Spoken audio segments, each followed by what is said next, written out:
Great.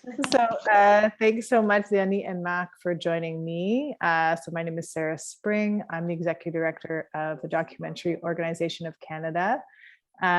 Really just super excited to be able to share the RIDM with the rest of Canada, or the ROC, as we like to say. Normally the forum and the one-on-one pitches are something that are really exclusive to people in Quebec, because they're in person. And they've been extremely helpful to me when I was a producer as a way to approach potential partners. And anyway, it's exciting to be able to offer this to doc members around the country. We have, for the first time, a 20% discount on forum passes. So yeah, I just really hope that doc members will take advantage of this and just, get comfortable. For some of you with pitching for the first time, or others, it's just a great opportunity to reconnect with some of the partners. So maybe I'll just open it up to you, Mark and Leonie, and just to kind of maybe chat a little bit about how you're thinking about the forum this year, and and then we can just get into more of a conversation after that. Okay. Do we need to give a little bit of an overview of the forum itself as an organization? I think that'd be great. Yeah, because I think just to give like a lot of people outside of Quebec maybe haven't attended the forum, and so maybe they don't know, like, how does it compare to the Hot Docs Forum or to other professional forums? What is the RIDM Forum as it stands now? Yeah. All right.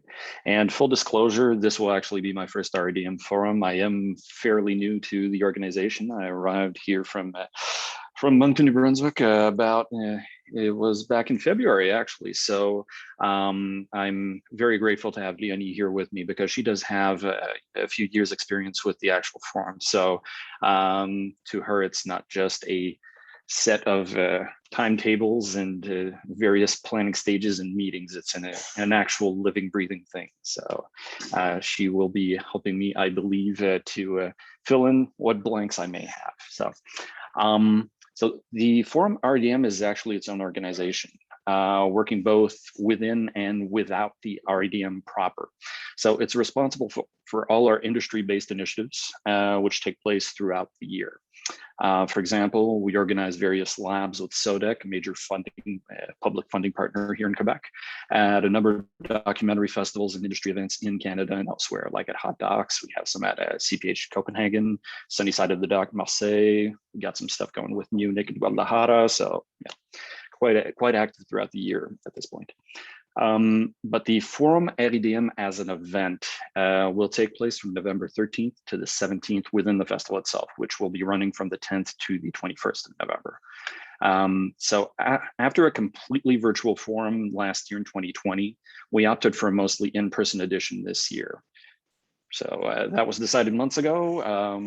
If everything and everyone stays the course, we should be fine. It's a year of question marks. So basically, when I say it's mostly in person, what's happening here in Montreal is the premier pitch, or first pitch, which allows beginning filmmakers to pitch their projects to a dozen or so producers and then to receive constructive feedback. That one is actually in September, but that's an outlier. During the actual dates, we have our workshops, like our talent lab and our rough cut screening, as well as panels and workshops, a panel and workshop combo focusing on diversity in filmmaking, both in front and behind the camera. Let's see what else. Oh yeah, we also have various panels, roundtable discussions and the like. And of course, mandatory breakfast conferences, cocktail hours, like as one would expect from this type of event, albeit in a somewhat more sedate atmosphere in 2021 due to prevailing health guidelines. Everyone knows about those things now. So basically what is available online, and what I believe would be much more pertinent to those gathered here today and would be of interest to you is the face-à-face or one-on-one networking activity. So this is probably our forum's flagship activity. Bringing together 60 deciders, buyers, festivals, distributors, people you would want to know, and whom you would want to know you.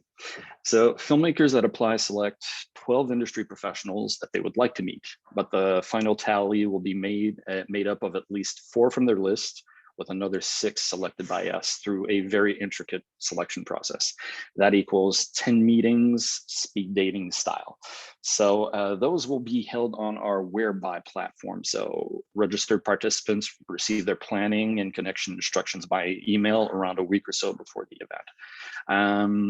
So we have so when I was speaking of these 60 or so professionals that will be attending, I think we're at about 50 confirmed so far, and those come in gradually as we approach the event, and those are of course made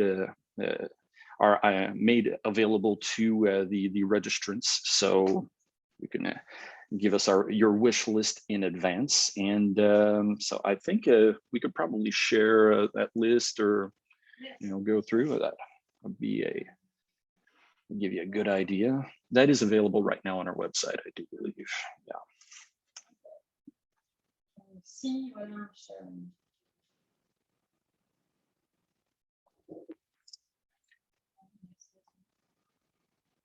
I can see it. Yep. All right. So as you can see, a number of broadcasters here. Let's see. So maybe we can just go around here. Build media, and it can just go through them without having to name them one by one. There is a number of people.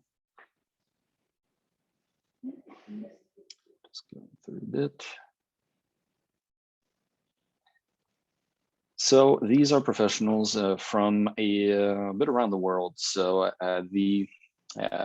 what's probably distinctive and interesting about this particular activity is it is very multilingual. So people who do not have a grasp of French can easily work their way around the face-à-face. Everybody is pretty much a polyglot, or at least bilingual. Speaking of the attendees. So yeah, that is our list. You can visit our website and find all of those people. I'll give you a good wish list for anyone who would like to come and participate with us. And let me see, do we talk rates or? Yeah. I think what would be really helpful also is if you can just explain when someone submits their project to the one-on-one pitches, what stage should their project be at? What types of materials are they submitting? Is this a selective process? So they're not necessarily going to get the meetings. Are you kind of thinking you're curating a certain type of applicant? Like maybe you can just talk a little bit about that. Okay. So Leonie, you want to pick this up since you're in the thick of it? I shall. So no, basically, when you want to attend to the one-on-one meetings, you have to have a project or maybe some other projects in your pockets, and you just have to submit it through the form that is a pretty complete form. And then we don't do any curation, or we don't select a project, but what we ask from the participants is that they kind of do their homeworks before submitting the project through the form, because we gave like the most names of the representative people that will be there, and we also give what they are looking for. So in order to like have a good one-on-one meetings and to make great meetings and do some deals, you have to be prepared and like give the project, like speak about project that will interest the people you are asking to meet. So that's why we don't do any selection, but we ask people if they want to have a great time, and if the representative wants to come back after years. And then that's why we just, I don't know. We just ask people like to look what the broadcasters and the festival are looking for, and to be prepared when they do the meetings. Yeah. I think I'll just add to that. When you're thinking about which broadcasters you want to meet, and also when you get your final list, which will be a combination of the people that you selected and people that the forum team thinks that would be a good fit for your project. a successful pitch meeting is always going to include that you have done your homework and you know what kind of films they program, what kind of shows they curate, what kind of films they fund. If you can actually refer to a couple of the projects that they have done in the last year, you're 80% more likely to have a good meeting with this partner. So I think that doing your homework is a really, really good key to having a good one-on-one pitch. They are going to be, anywhere from offended to just like dismissive if you're pitching a one-off to a broadcaster that only does series. If you're pitching a TV doc to a film festival that only curates features. I think these are just the kinds of things that you have to keep in mind when you're thinking about what to do. But you will have, and you'll have a lot of meetings back to back. So you are going to find that you'll have to be shifting gears quite a bit, depending on who you're speaking to. And maybe you'll have multiple projects. So I think that's the other thing. If you have a few projects, then, make sure that you're talking about the right project with the right partner. And then maybe, Leonie, can you talk a little bit more about how you're, so people are submitting some requests and then you guys are matching people with others. Maybe you can just talk a little bit about that. So yes, when you're completing the form, you have like a wish list of, you can put up till 12 names on your list. And what we do is that we guarantee during the matchmaking process, we guarantee that you got 4 of your first choices. And then we also, just say that we also like pick up 6 names that maybe you didn't choose when you did the whole process. And we just do some matchmaking through a logiciel and some datas. And then we propose you 6 meetings. That makes 10 meetings for the whole 2 half days. So that's kind of the process. You cannot have more than 10 meetings because of the 15 slots, very like tight schedule. But what we guarantee is that you have the 4 first choice you want, and that the other 6 are going to be very relevant for your project, the one you wrote in your formula. I'm sorry. C'est pas mal. Okay, perfect.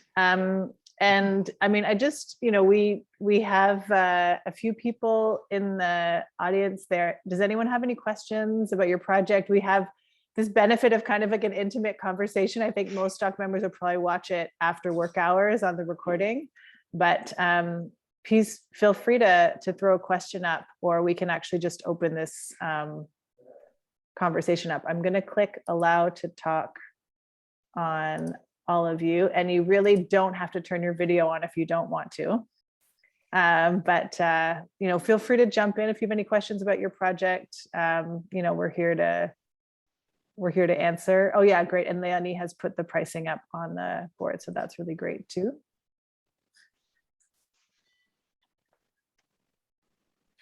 That's perfect. Great. Does anyone have a question about the project that they're thinking about submitting? When would they be sending this in by? They have another 3 weeks or so. Is that right, Leonie? What is the date, the end date for submissions at this point? October 16th. Yeah. Mm-hmm. Okay, so another few weeks. That's great. Does anyone want to check in about the project that they have and see if that might be a good fit for the one-on-one pitches? No questions.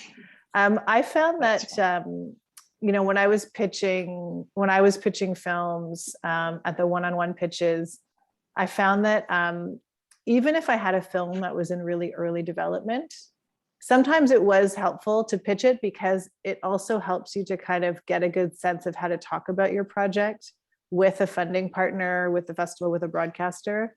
You kind of see what people respond to, what feels unclear. And by the end of a day of pitching, you've got a really good sense about how to describe your film. It's almost like a little bit of pitch training, trial by fire. So I think even if you have something that's kind of early on, it can still be really beneficial to go through something like this. Exactly. I mean, your ideas can be completely clear in your head and on paper, but if you cannot verbalize them or explain them in a clear manner to someone, all may be lost. And God knows, I know that feeling. I sometimes struggle with getting my ideas out there myself. So I totally get it. And your point about being prepared for the meetings cannot be stressed enough. It's in no one's best interest to want to select professionals willy-nilly and to not, to have due diligence and get some good intel on who they are, what they do, and what their organization is looking for. Being well prepared could compensate for a film that's really in its infancy. It's a primordial to do good research on that one. Mm-hmm. Yeah, Devin, feel free to jump in. Yeah, a couple questions. One, I think you said this already, but this is an in-person event. And two, I guess I'm wondering if there's a lot of value for my film. We already have a broadcaster and a distributor sort of with confirmation letters. So I'm wondering if there are people who we could be pitching to one-on-one that would be useful, or are we sort of past that stage for the people that you have attending? So the project is, okay, am I on mute? No. So the project is already, okay, so you already have a... I'll just jump in first, Devin. No, This is yeah. virtual, so yes. yeah, it's not in person. The one-on-one pitches, you don't have to travel. Exactly. Thank you. It's the one event that is not in person. So considering the stage of your event, let me see. Yeah, you look like you're antsy to pitch in. Yeah, I'll Well, it just depends, because we also have like international guests such as festivals, and it depends what you are looking for the project you're how do you say that? Porté, that you are The project that you're pitching. Yeah, thank you. The project that you're pitching. So you can also meet fans. You can meet some people that will just give you, I don't know, more inputs and that are interested in programming your film in their festival, stuff like that. I don't know. It just, you have to, for every project, you have to identify where you want to bring it and why do you think it's relevant for you to meet some people. So yeah, I don't know if I'd really I think I would add to that and just say, Devin, I think that you look at your financing scenario, and you also look at your distribution plan. So you have a broadcaster. Are you thinking about a second window? Is your broadcaster an English broadcaster? Could you possibly also sell it to a French broadcaster? Which wouldn't, it wouldn't impede on the rights that you've already signed off with an English broadcaster. And sometimes you can get a pretty good license fee. A second window is going to be much less. And sometimes your first window broadcaster won't allow that because they have maybe 6 years exclusivity. But these are things to keep in mind. Sometimes English Canadian films can really find a nice license fee with a French broadcaster. And then in terms of your distribution plan, is this a TV film? Is this a feature film? I find that starting conversations with film festival representatives early is always a good idea. When you submit, it might ring a bell down the road. Festival programmers, they like to be, I hate this term, but it's called tracking projects. They love to be tracking projects. It's a favorite pastime of festival programmers. So just to kind of watch something grow as it's being put together, to keep it in mind. If it's something they really like, they'll sometimes hold a festival slot for it as they're waiting for it to come up, depending on how invested they are in the project. And for funders too, you've got a broadcaster, you've got a distributor, are you looking for a film fund in there? Is there a space that one of the funders could fit into the financial structure? So I think there's different ways. And then the other thing too is if there's different producers that are here from other countries. It is a project that could be right for co-production. If you haven't already started production yet, and there's relevance with another country, then you have to file for co-production 30 days before you start principal photography. But if you're ahead of that window and there's quite a bit of filming in another country, maybe this is an interesting thing to connect to. So these are things that you can also reach out to Leonie about and check in about that, because there might be delegation from another country that is already coming to the RIDM, maybe for in-person stuff, but there's maybe some ways that the RIDM could connect you with a producer in, say, France or the UK or something like that.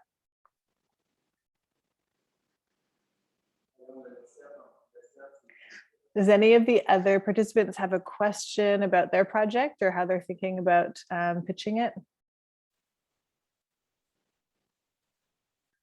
No, that's okay. Hey, it's Monday. Yeah. It's Monday, it's lunchtime. That's totally cool. So yeah, Leonie and Mark, is there anything else you wanted to say about the forum this year? Some closing thoughts? We're looking at, so they would be signing up for which access type if they wanted to focus on just the one-on-one virtual pass? Yep, get that. Right. So it will be like, I don't know, depending on if you want also to have access to the films. So what is it? I'm sorry. How is it? Excuse me, I have like a technical problem. Qu'est-ce que j'ai fait? Okay, just, well, I'm sorry. Just if you like the one accreditation, like to give you access to the one-on-ones would be the All Access Forum accreditation. So it was a second one on my slide, but it just disappeared. You can find it on the box office on our website. So it's the one where you would be able, like, you will have to fill the form for the one-on-one meetings, and then you also have, if you want the All Access Forum accreditation, the one where you can also have access to the VOD platform if you want to see the film programmation. So the All Access Forum accreditation, that's the one where they have the one-on-one pitches? Yes. Give me 1 minute. I'm going to show you. So you have the RIDM and Forum All Access, and you also have like the All Access Forum accreditation. This one is for the one-on-one pitches. That is the one for you. Okay, so essentially $200 plus tax for the one-on-one pitches. Okay. Yes, and with the Doc August member discount, it's going to be something like 160, something like that. Okay, perfect. Mm-hmm. Great. Well, if anyone has any questions about this, please feel free to reach out. I'm happy to forward anything along to the RDM team. And yeah, I think that's it. Yeah. Okay. Thanks a lot for having us, and like for the time and it's a nice discussion. And also thank you, Sarah, for bringing such relevant details. Well, as your producer experience, and I've pitched a lot at the forum. Yeah, thank you very much for filling that in. And sorry, my computer actually crashed those last few moments. But yeah, I mean, if anyone on this call, if you have any questions, you can also reach out to me directly, because I really started as a producer pitching at the forum when I was 25, and that was kind of how I got my training wheels on. That's how I learned how to think about pitching and started building relationships with broadcasters that I could carry on to other conferences. So I would see them at Hot Dogs, or I'd see them at international conferences. And I think when you're pitching your projects, a lot of these people stay in their job for years, if not decades. So you're actually building relationships, and you're stuck with this person at that broadcast place for, potentially half of your producing career, if not your entire producing career. So, it's good to go. It's good to show up, check in, touch base, work on massage these relationships, because you're going to be dealing with them often for a pretty long time. And the more you get to know them, the easier these conversations will be. But I do think about the forum as a nice way to just get your feet wet and feel a bit more confident when you head into a market that costs honestly a lot more money, like the Hot Docs Forum, or you know, if you're traveling to Amsterdam for IDFA, you're having to, you know, put a significant amount of money into going to pitch. So I think of this as like a nice way to sort of enter into those waters, and it was really helpful for me. It's unfortunate that the pandemic came along, but the innovations it brought along have allowed us to reach out of our core market here, and you know, if it allows a number of filmmakers from elsewhere in the country to apply with no transportation or lodging costs attached to it, well, all the better. Yeah. Okay, great. So check out the list of people that are going to be present, the decision makers, as we call them, and see if there's a good fit for your project. And maybe we'll see you in Montreal. Yes. Hope to see you. Thanks, Lenny. Thanks, Mark. Thank you. Thank you. Okay. See you later.